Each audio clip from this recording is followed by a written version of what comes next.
Yeah, But so it means we could bring artists. But here, I want artists that can fund, come and do we that. need to, what we'll do at the fund, and Julie and I are working on this, is we're gonna work out an arrangement where that new money raised in southern Indiana that's above and beyond what we're raising today is gonna be on one of these sliding scales, a percentage of that.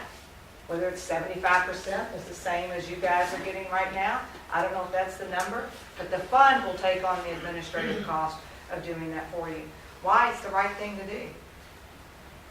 Another question in talking about geography, this is one that was emailed in. Why does the Fund for the Arts not extend to Oldham County art groups as we are outside metro limits, but have a high percentage of our member residents who work in Louisville and contribute to the Fund for the Arts? That's a great question. I have the Oldham County specialist right here in the house. Kristen is that person. And we have campaigns in Oldham County. We have a official partnership with the Oldham County School System. Let's go ahead and talk about Shelby County as well. We have a partnership as well as with Bullitt County. So we reach out into these areas and have campaigns there and fund things back into those areas.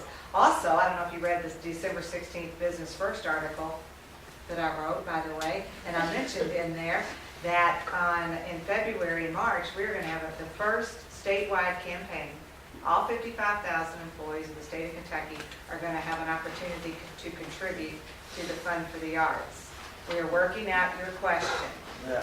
Will those funds need to be distributed back to those counties or those regions? We're working on that, and if they want to do that, we'll look at it. That, because donor advised funding is the way to the future. The days of money flowing in and direct mail campaigns, and you do whatever you want to with it, those are over, you guys. We've got to embrace donor advised funding. What I mean by that is a gift comes in as restricted, and they write a check to the Fund for the Arts for $2,500, and they want it to be used for children's fine art class program at LVAA. 100% of that money is going to come right over here to Shannon's team to put that in place. That's the way of the future.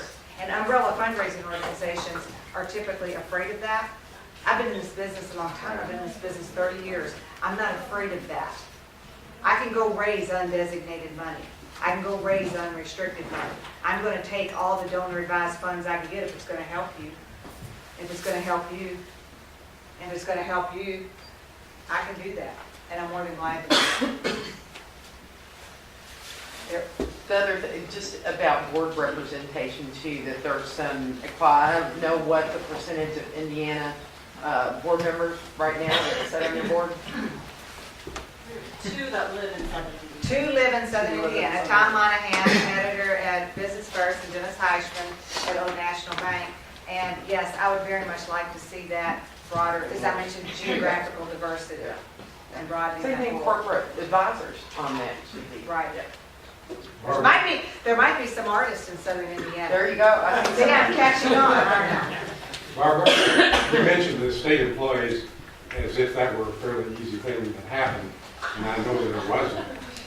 Would you talk a little bit just briefly about how that came about and also what you think the potential is? Because one of the ways to solve some of these problems is to raise more money. Right. In other words, you raised $7 million plus last year.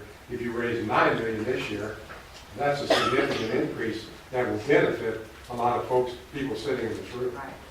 You all know trying to get regulations rewritten is close to impossible, and I would submit a request every year for about 5 or 6 years to the state of Kentucky to allow the Fund for the Arts to be part of their check-off campaign, payroll deduction campaign.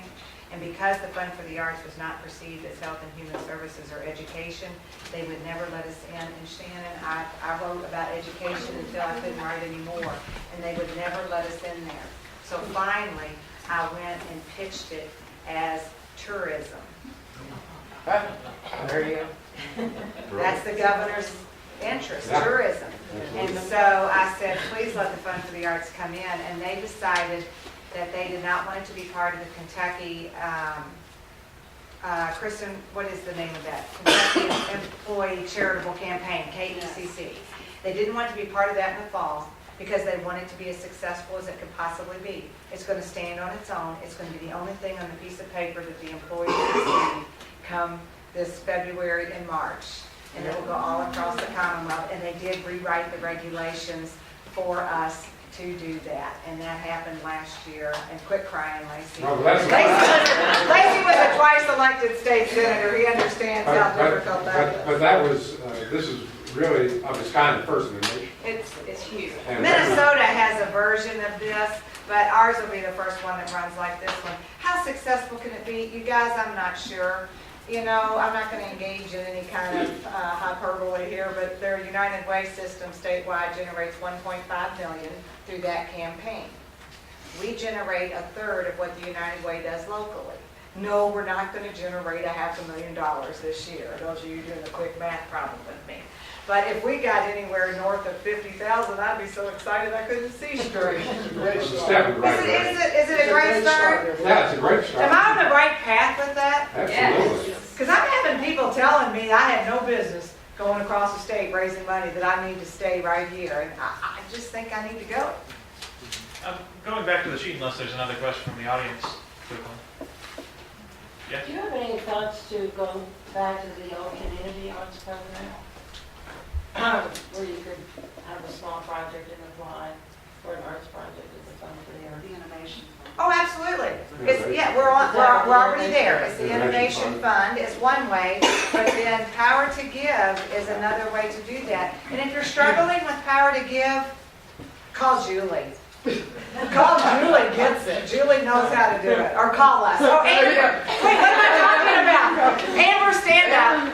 Okay, folks, this is Amber, and Amber is our Director of Data Integrity and E-Commerce at the Fund for the Arts. She is the brains and the power behind Power to Give. She's the woman that single-handedly is managing and implemented all of that and has generated $203,000 in 37 days.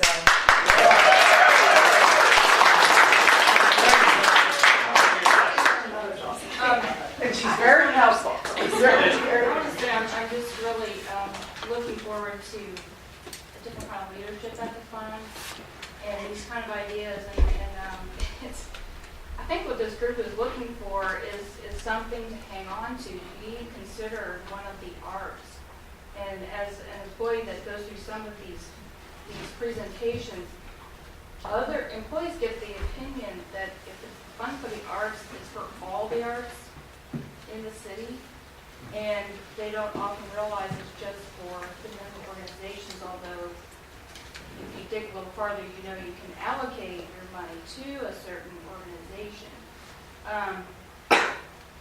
But the arts, I think, especially smaller organizations, are looking maybe for this last sentence on here that the fund can become a leader and bring the arts group together and providing information, because the courier is, I'm going to say, dismal as far as it's supporting the arts anymore. And all the smaller organizations are just hanging by a thread because they don't send reviewers out. And this last arts section didn't even list the gallery. And so I think visual artists are feeling like, who's going to help and who can be there, and as well as smaller theater organizations. So it's really, I feel like we have some ears now at the fund, and somebody who cares about these smaller groups that are really trying to make Louisville a great place. And the city likes to say, wow, we have this great, we got Main Street, we got Market Street, and all these galleries, but then not the. So, I look forward to